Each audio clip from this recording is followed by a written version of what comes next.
Welcome to WebShare Academy. Today, I'll show you how to set up a proxy in Proxifier. Let's start.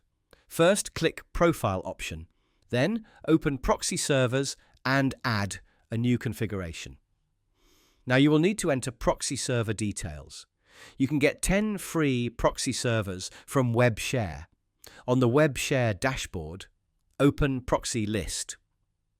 Since we want to connect to United States proxy server, we choose this proxy address.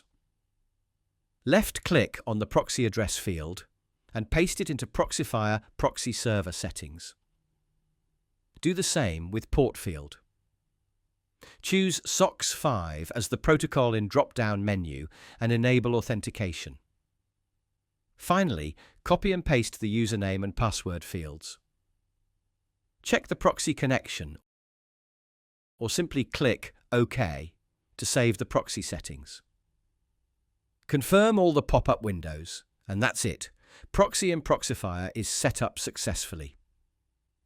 You can check your IP on Google to make sure the connection is successful by searching My IP and testing your IP results.